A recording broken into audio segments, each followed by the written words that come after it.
राजस्थान में बोर्ड की परीक्षा करीब आ गई है। नोबल स्कूल के निदेशक संदीप नेहरा ने यशदीप खबर से खास बातचीत में परीक्षा पैटर्न में किया गया बड़ा बदलाव व परीक्षा की तैयारी के लिए कुछ आसान टिप्स बताए हैं, जिन्हें अपनाकर परीक्षा में अच्छे मार्क्स मिल सकते हैं। इस वीडियो को अपने बच्चों को जरूर दिखाएं ताकि वे परीक्षा की बेहतर तैयारी कर सकेंगे और ज्यादा से ज्यादा शेयर भी करें। आइए देखें और जानें सक्सेस मंत्र। इन दिनों में भी जो है बोर्ड परीक्षाओं का जो है माहौल है। 10वीं और 12वीं के जो बच्चे हैं वो इस समय जो है विशेष दबाव में रहते हैं। विशेषकर जो पढ़ने वाले बच्चे हैं वो बच्चे जो हैं सिंसियर भी होते हैं, सेंसिटिव बच्चे भी होते हैं, और वो इन दिनों में जो है मेहनत करने के साथ साथ एक अतिरिक्त दबाव में आ जाते हैं कि हमारे पेपर जो है कैसे होंगे। उनकी तैयारी भी अच्छी होती है लेकिन दबाव के कारण जो है उसका नेगेटिव असर जो है पेपरों पे पड़ता है। तो मैं 10वीं और 12वीं के जितने भी बच्चे हैं अपने ग्रामीण क्षेत्र के, आपके इस चैनल के माध्यम से उन बच्चों को मैं ये बताना चाहूँगा, चाहे वो सीबीएसई बोर्ड है चाहे आरबीएसई बोर्ड है, कि बेटा एक तो सबसे पहले आपको जो है अपने ऊपर कॉन्फिडेंस होना चाहिए। आपको जो है टेंशन नहीं लेनी है एग्जाम्स की। कई बार हम जो है एग्जाम बोर्ड एग्जाम के नाम से जो है टेंशन ले लेते हैं। बोर्ड एग्जाम भी वैसे ही होते हैं जैसे स्कूलों में एग्जाम्स होते हैं, बस इसको एक बोर्ड कंडक्ट करता है तो इसको बोर्ड एग्जाम बोल देते हैं। तो एक तो बोर्ड एग्जाम से भयभीत होने की बिल्कुल आवश्यकता नहीं है।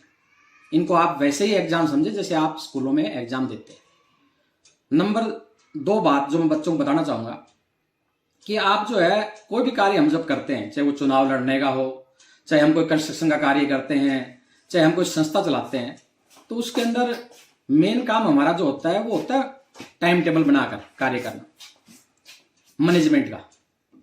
तो हम जो है टाइम टेबल सबसे पहले बनाएं। आप जो भी चीज अध्ययन करना चाहते हैं उसको एक टाइम टेबल बनाकर आप जो है अध्ययन करें।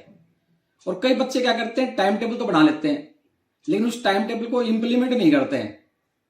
तो टाइम टेबल जो है इंप्लीमेंट होनी बहुत जरूरी है।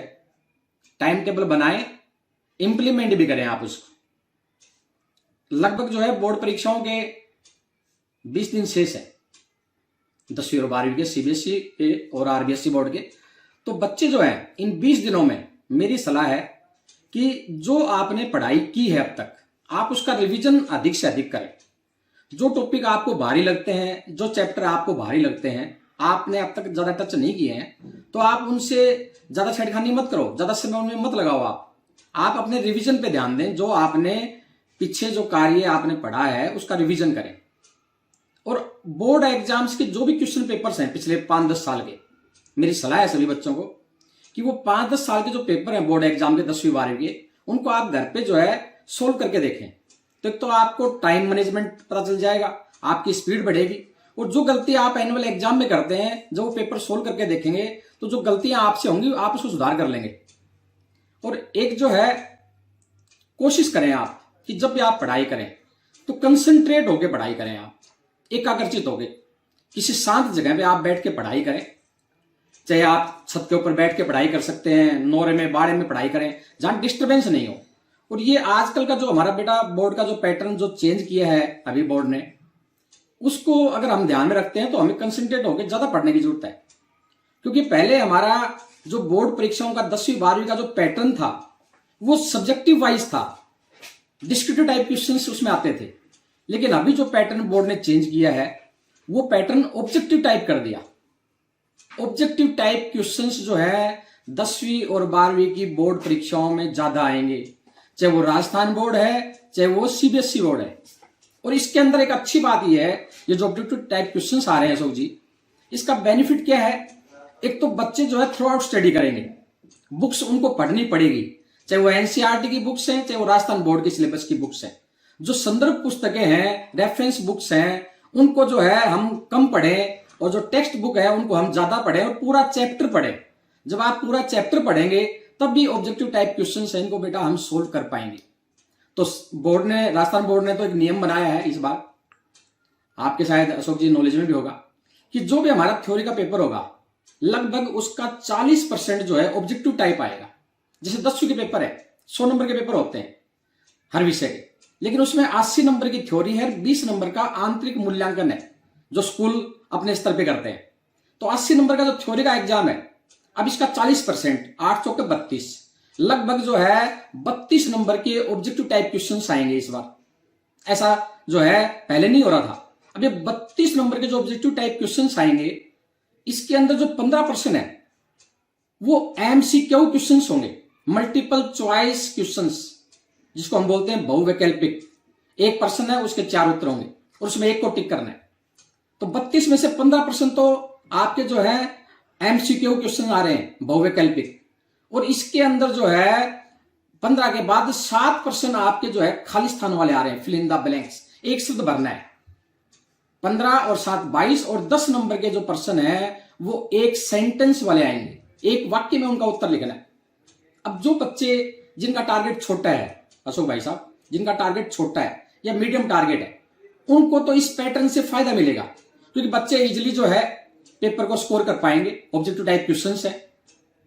लेकिन जिन बच्चों का टारगेट लक्ष्य बड़ा है, 90% से ऊपर का टारगेट है, 95% से ऊपर का टारगेट है, वो इस पैटर्न को बिल्कुल भी हल्के में ना लें।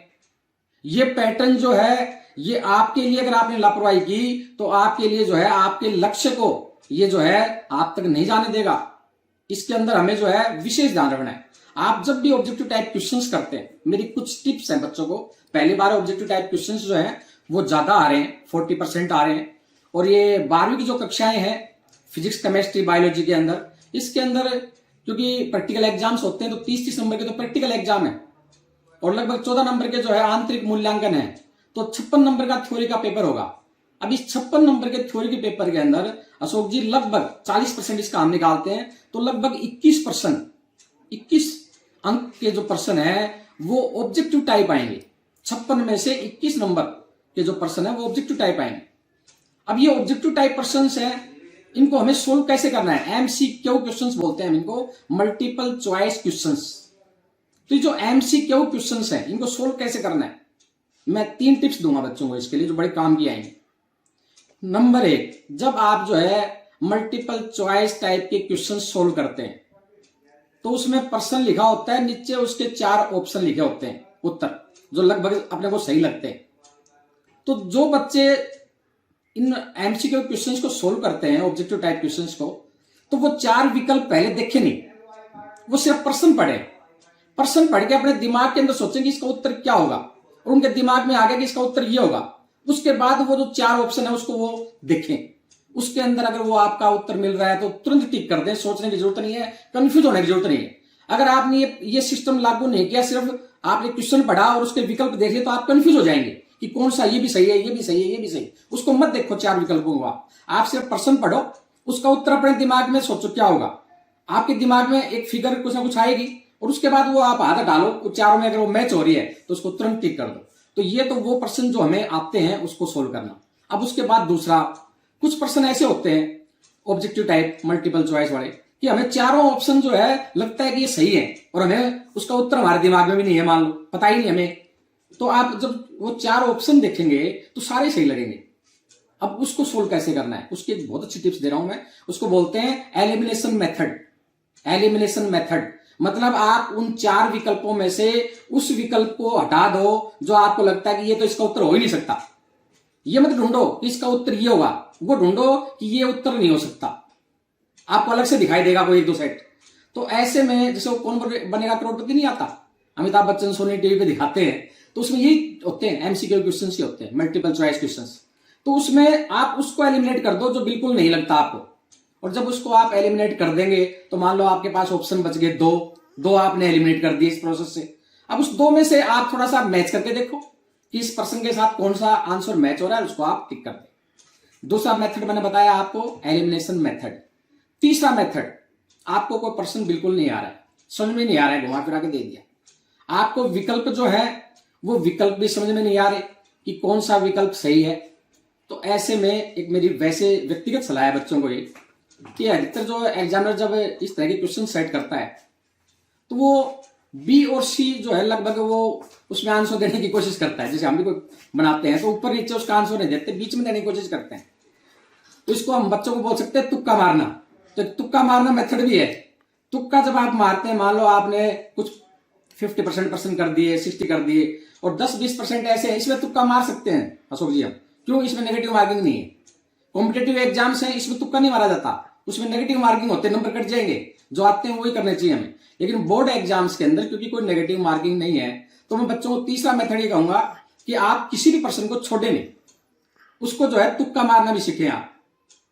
वैसे तो बच्चे थोड़ा बहुत बोर्ड एग्जाम में इस बार जो शिक्षक है उनके लिए भी सरदर्दी रहेगी, क्योंकि ऑब्जेक्टिव टाइप क्वेश्चंस हैं, तो परीक्षा की गरिमा को बनाए रखने में भी बड़ी दिक्कतें एग्जामिनर्स को आएगी, क्योंकि बच्चे बोल बोल के भी इसको सिस्टम को कर लेते हैं कई बार हल्का फुल्का पूछ के। लेकिन मैं इसमें बच्चों को ये कहूंगा कि जब भी आप गैस भी करते हैं तो उसका भी एक सिस्टम होना चाहिए। तो आप जो है, मेरी सलाह है कि आपको मान लो 10% ऑब्जेक्टिव टाइप नहीं आ रहे हैं, तो आप फिक्स कर लें कि मुझे वो 10 के 10% जो है बी पे टिक करने या सी पे टिक करने, किसी एक को फाइनल कर लो। तो मेरा ये मानना है कि उसमें लगभग जो है 30-40% पर्सन अपने आप सही हो जाते हैं। तो तीसरा ऑप्शन मैंने बताया कि इसके अंदर जो है आप गैस करके लगाएं। पहला सिस्टम, जो पर्सन आपको बिल्कुल कॉन्फिडेंट है उसको आप बिना विकल्प देखे उसको करें। दूसरा मैंने एलिमिनेशन मेथड बताया। तीसरा मैंने ये बताया कि आप उसको गैस करके भी जो है, लेकिन गैस एक ही, जैसे बी कर लिया तो सबको बी पे करें आप। तो इसमें बच्चे जो है अच्छा स्कोर कर पाएंगे, मीडियम बच्चे। कमजोर बच्चे जो है वो भी अच्छा स्कोर कर पाएंगे। लेकिन जो बच्चे सिंसियर बच्चे हैं, जिनका टारगेट जो है 90-95 से ऊपर का है, उन बच्चों को ये ऑब्जेक्टिव टाइप क्वेश्चंस जो है ये बड़ी गंभीरता से करने पड़ेंगे। क्योंकि अगर